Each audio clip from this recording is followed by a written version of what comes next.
This is a seminar about recent current events that are happening in 2024. Today we're going to be talking about some of the issuances from the Financial Crime Enforcement Network. And we're very thankful that the Alexandria Economic Development Partnership has allowed us and invited us over here today. So let's talk about the Corporate Transparency Act.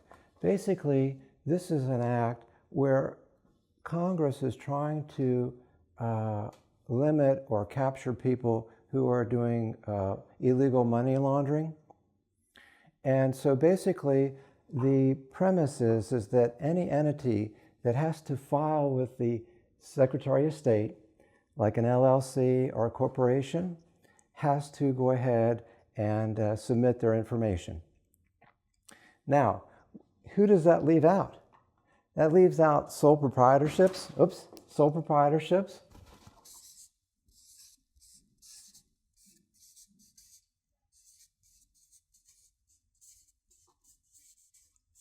And it leaves out general partnerships because none of these entities have to file anything with the state of Virginia, do they? And as a matter of fact, trusts don't have to file because they don't have to register either. So you wonder, this concept of reporting first started with foreign investors. Say, for example, if you had a bank account in London or a business in Central America, they wanted to know all the information about who owned these businesses. So this is sort of a carryover from the foreign reporting to the domestic reporting. Now, we'll go ahead and just take a look right off the bat about what the exceptions are, okay, to having to file, because that's going to be one of the first questions is how do I get out from having to do this? So let me give you a handout if I can.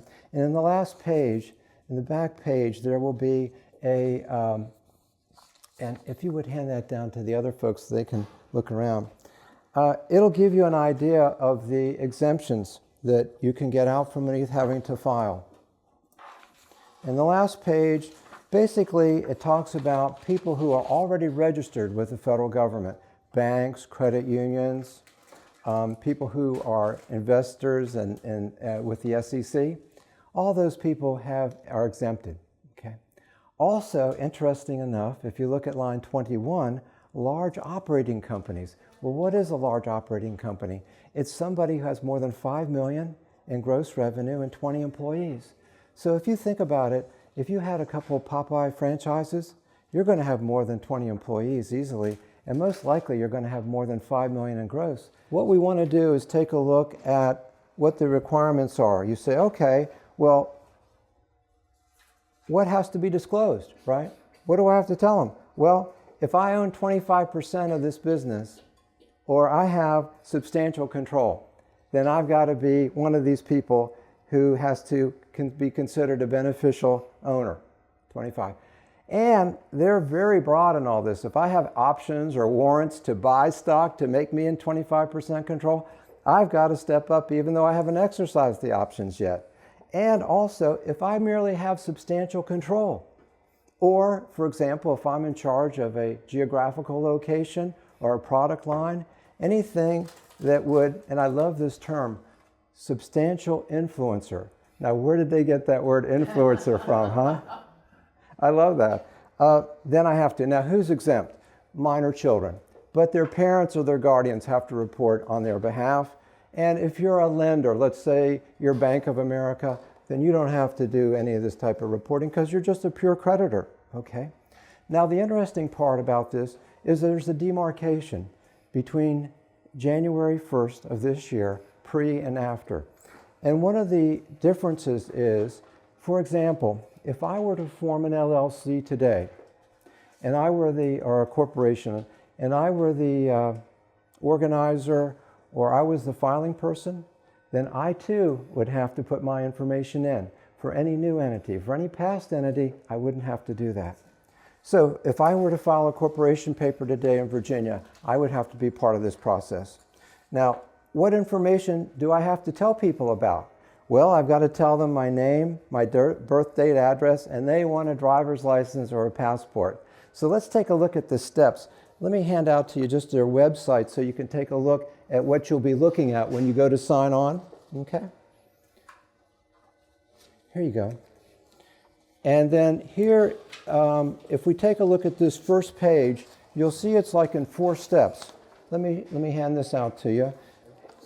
This is actually the front page of the process to go ahead and file. And I just circled the top one in red, and that's the filing information. That's just the basic information. And then the next one over is the reporting company. So the next step is you tell them about the company, that LLC or that corporation that I'm reporting. Excuse me, Art, is this, when you talk about the filing, is this for the reporting or is this to get the identification? You can go ahead and get an identification number. That's a separate step from this.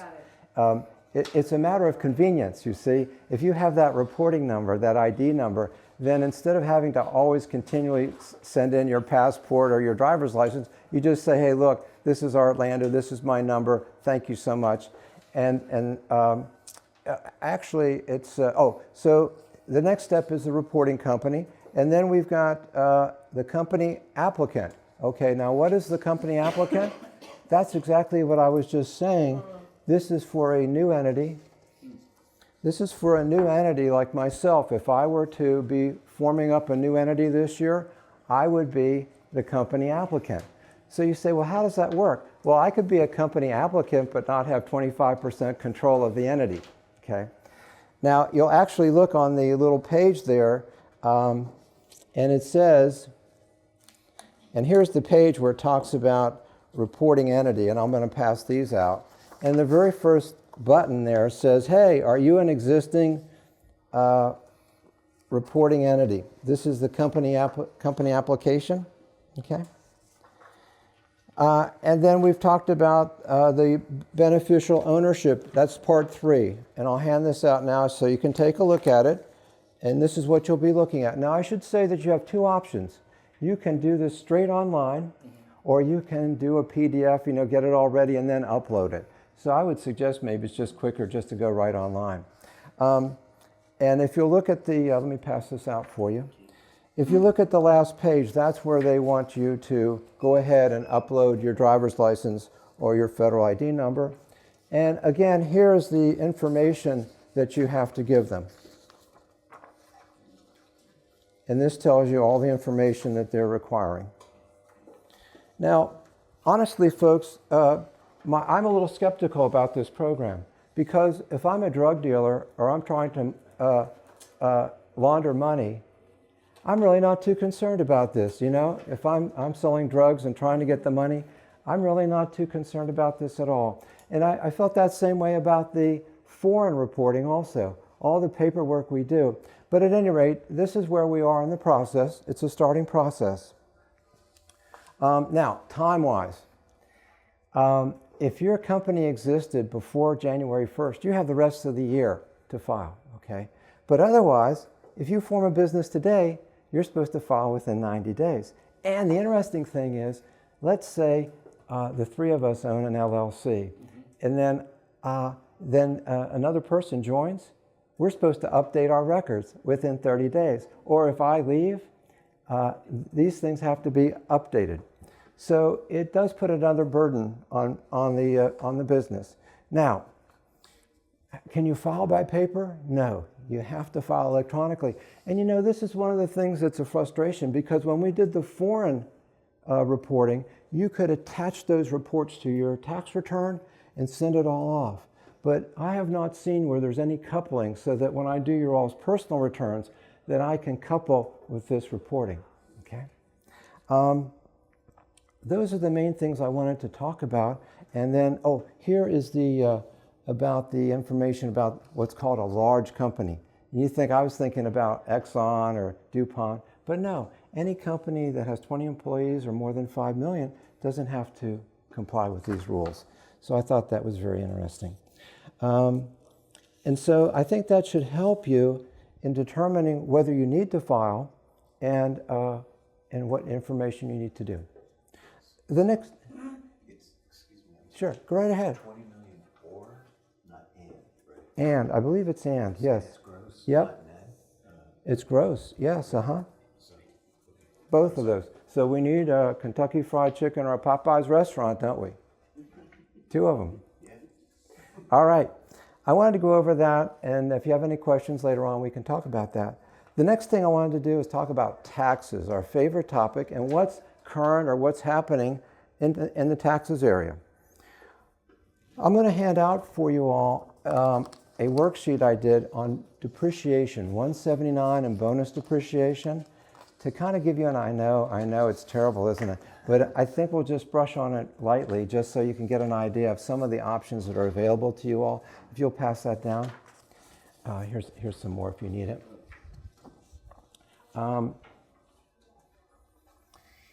Now, there's 2 depreciation bonus programs that are in effect. There's the bonus depreciation and there's 179, okay? They track very similarly, but they have a little bit different rules, and you say, well, why one and why the other? Well, if you look at this depreciation schedule, we'll compare them, okay? If you look at the first one, you have equipment bonus and equipment 179. And we bought, under both programs, $23,000, okay? You'll notice that under the bonus, we wrote off 18,400. And you say, why is that? How did we come up with that 18,400 number? Well, for the bonus people, just take this out. Whoops. Uh-oh. There we go. For the bonus people, there was a limitation. So on that equipment of $23,000, I could only deduct 80%. Okay, only 80%. So that's where we come up with the 18,400.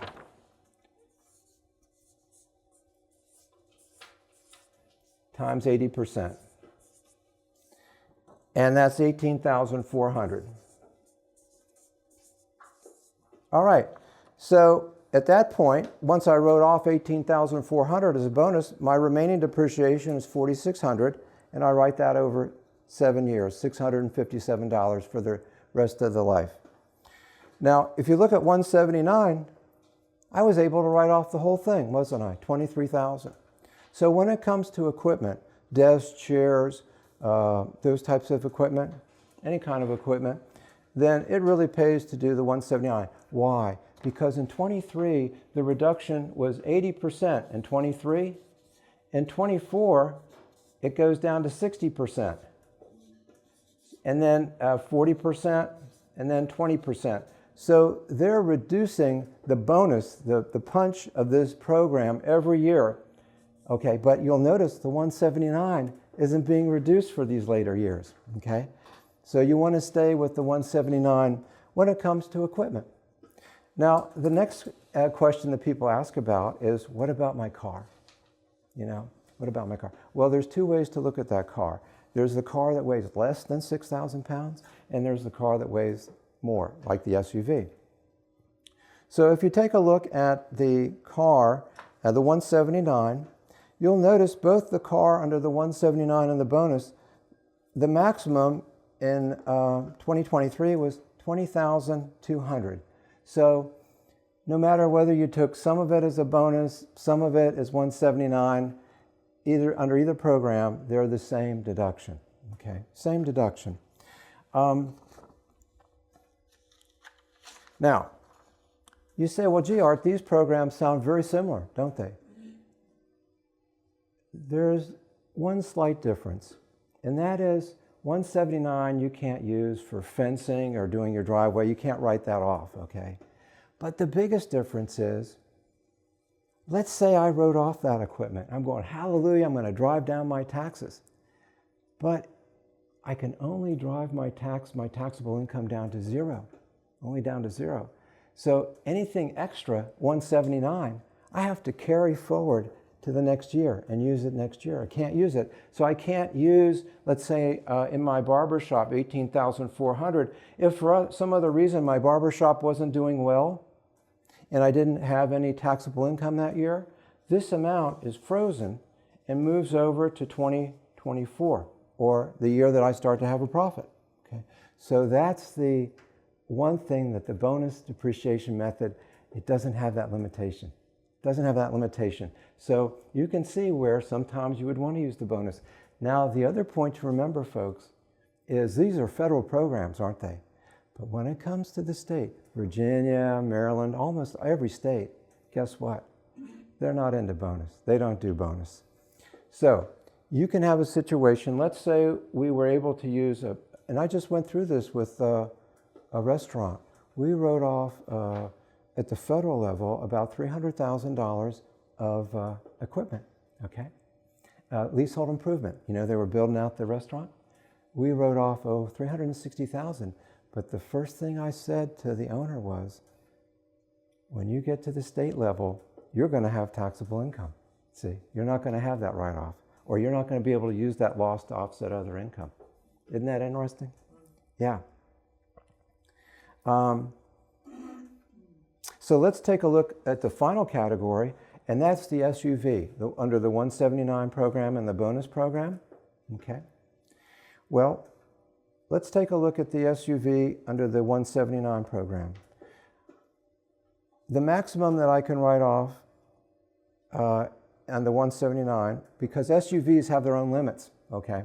They have their own limits. They're not going to let you, and this was, people were going out buying these SUVs and writing them off, and then Congress said, wait a minute with the SUVs, we're going to put a cap on them, okay?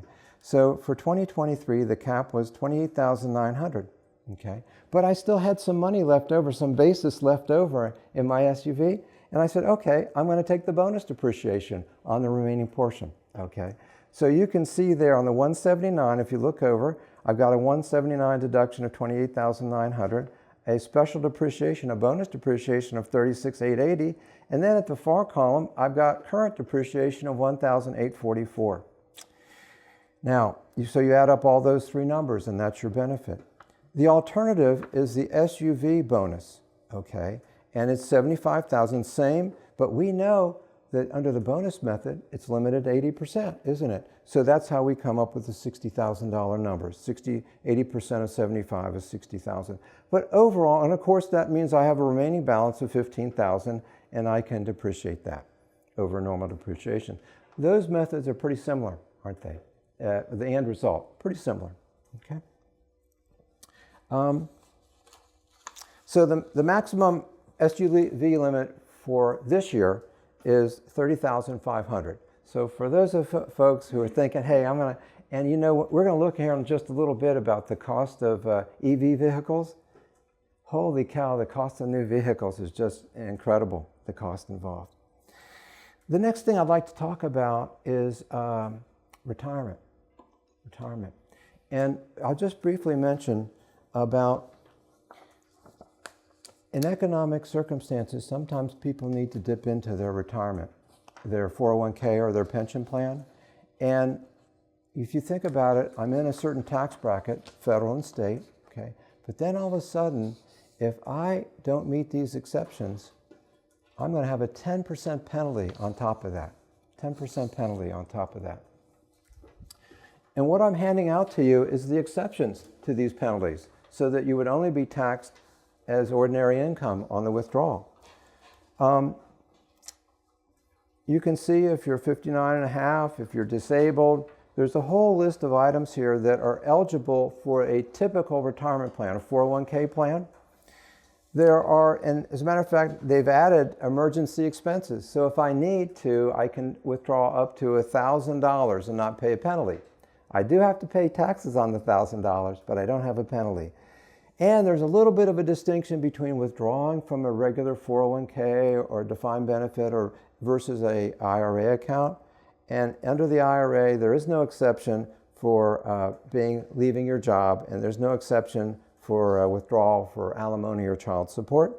But they've added in the exceptions for this penalty for health insurance premiums if you're unemployed, college expenses, and first-time home buyers for $10,000. So if people need to buy a home, yes, they'd have to pay income tax on it, but no penalty, which is a nice thing.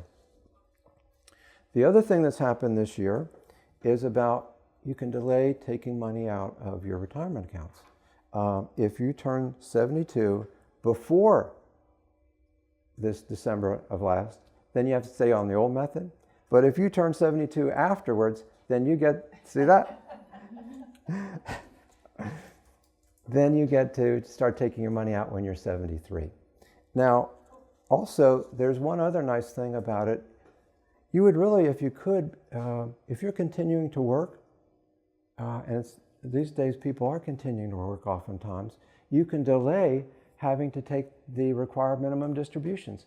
So let's say I'm 74, 75, and I'm still doing tax returns, and I'm working for IBM or somebody like that, then I can delay having to start taking out the minimum distributions. There is one caveat though. You notice I mentioned if I were working for IBM, if I own 5% or more of the company, they go, no, Art, sorry, you'll start taking your money out even if you continue working once you turn to be 73. I looked into that, I did. Let's talk about one of the biggest tax deductions available to you, and those are the retirement plans. And you've got different options. You've got your basic IRA, okay? You've got your SEP, and simple plans, 401k plans, defined benefit plans. There's a plan for everybody there.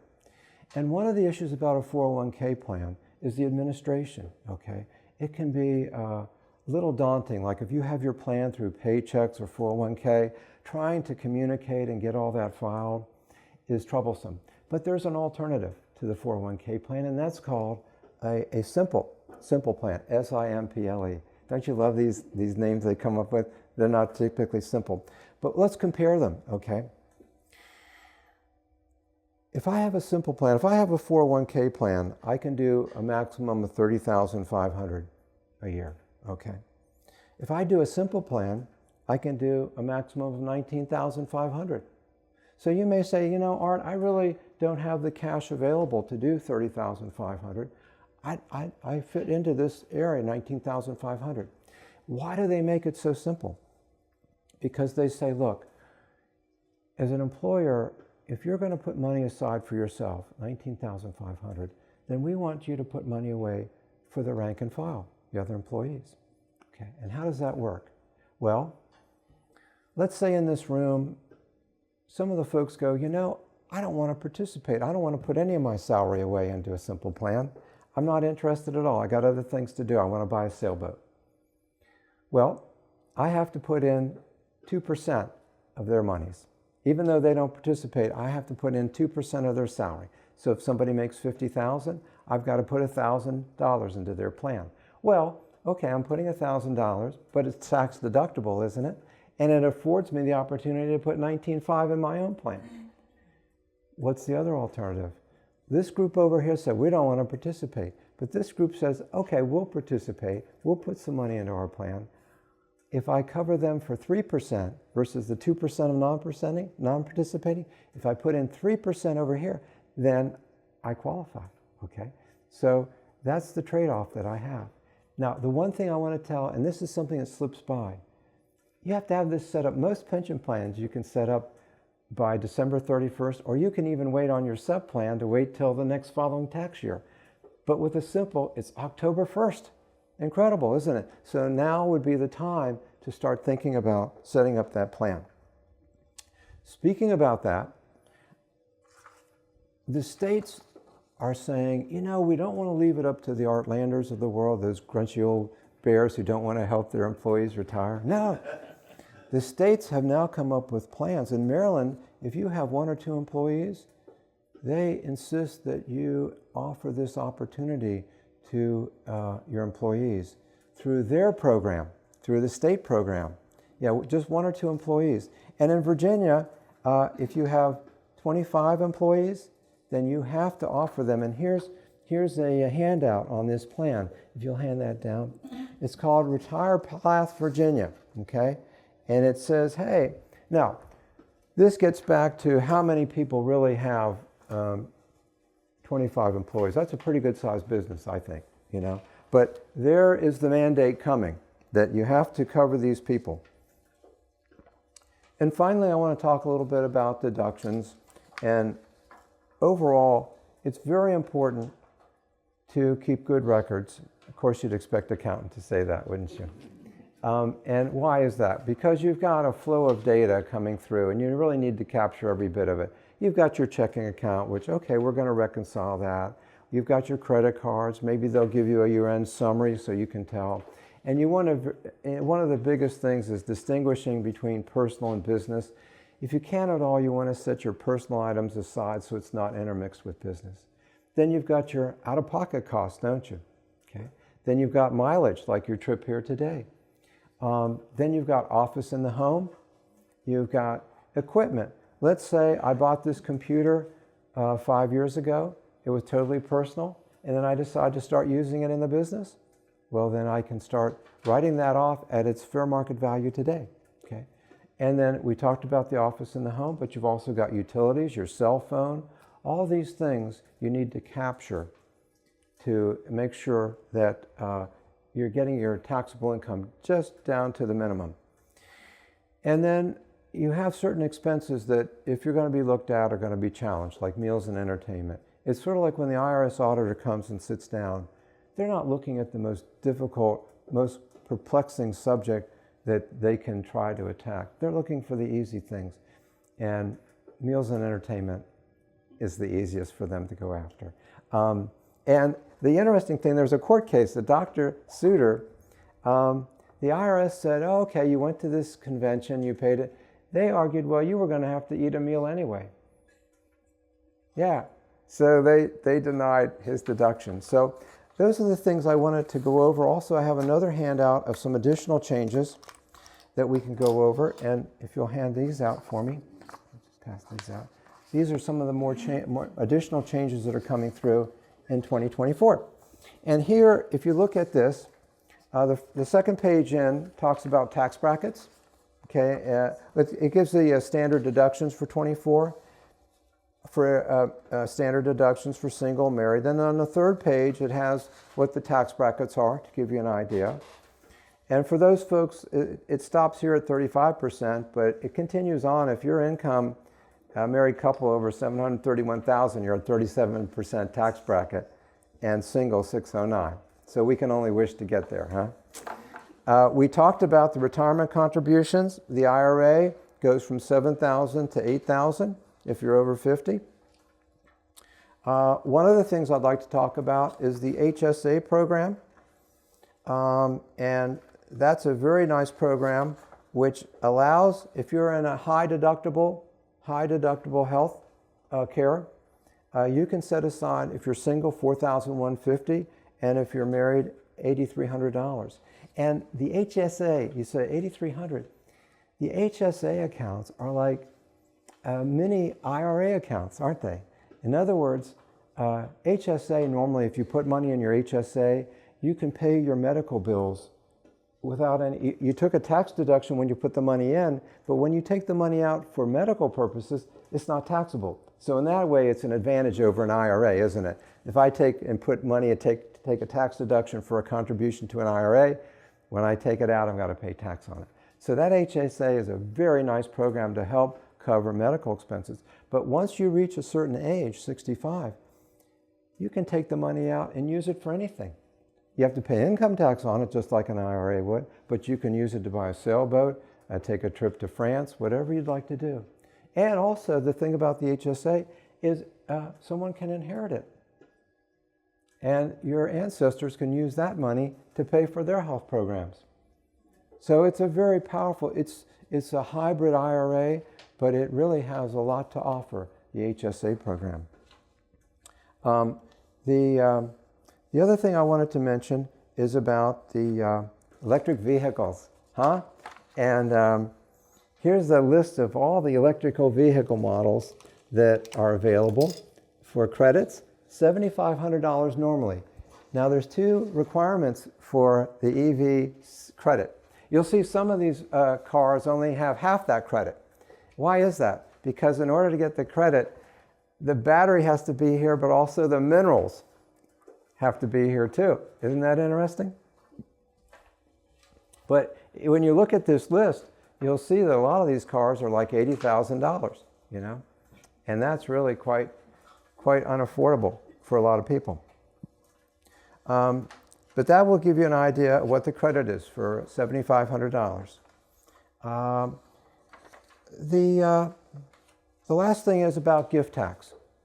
Someone could walk down the street here and I can gift them up to $18,000 this year and not have to file any kind of tax reporting. If I give the stranger walking down the street or my nephew Fred, say $30,000, I've got to file an informational form with the IRS. I don't have to pay any tax on the gift to my nephew Fred, but I've got to tell the IRS that I gave him $30,000. $18,000 is fine. The other $12,000 reduces something called my unified credit. And that's the last part here, which is quite amazing. And that is my unified credit for my lifetime. I can gift away, or if I die, I can give up to $13.6 million. And you go, yeah, okay, no problem there. And the funny thing is, there's something called, it's a different world for a different level of folks. There's something called the portable rule. So if I die and I don't quite use up my $13.6 million, you can give it to your spouse and they can combine it with their $13.6 million to shelter from estate tax. This number has gone out. As a matter of fact, a lot of the tax planning, say 15 years ago or 20 years ago, was to set up bypass trusts or family trusts to utilize both of these credits. But nowadays, nobody needs to do that because the credit is so high that no one would run through their credit. It used to be like $600,000, but nowadays the credit is so high that it's no longer an issue. So that's what I wanted to go over today, and I really appreciate you all coming, and it should be a good year. I want to thank the Alexandria Economic Development Partnership for hosting us and having us over. I love this facility. It's just a beautiful building, and thank you so much, Talia. Thank you. Yeah. Any questions or anything I can go over? Besides the tax, besides meals and entertainment, what do you find to be the biggest red flags that get the IRS's attention? Thank you. I was going to ask that. Are you? Thank you. What is it? Great minds. I would think one of the biggest issues, if you have a business with zero income and you're loading it up with losses. So for example, let's say I bought that equipment, $18,400, I'm going to write that off. Under the bonus method, I can offset that against my wages. And I have no income up on that Schedule C or an 1120S or partnership return. It just makes me nervous. And I almost think like that would be a trigger, because then the question is, are you really in business? Did you really start your business? And if you didn't start your business, then a lot of these expenses are called startup or organizational costs, and they have to be capitalized. See? So I couldn't write them off. So I have all these expenses and no income. That would be a trigger. Yeah. With regards to meals and entertainment, do they look at whether it's like a family trip versus, how do they determine that it was truly a business trip? Or do they do that? Oh, they do. You have this overall rule called ordinary and necessary, okay? And if you, let's say I go to Paris, or I go to Cincinnati, and I happen to have an aunt who lives in Cincinnati. Well, was the primary purpose for a vacation to visit my aunt or for business, okay? And they will say, look, part of this cost has to be allocated to your visit to your aunt. And so it's not all deductible. So if I were taking my family with me, they would say, was it ordinary and necessary to load up all the munchkins and put them in the van? And they would say no. Ordinary necessary is the key word. It is, yeah. Great. Folks, thank you so much for coming today. Thank you for having us. Yeah, if you want to take a soda or a drink with you on the way or a donut, help yourself on the way out.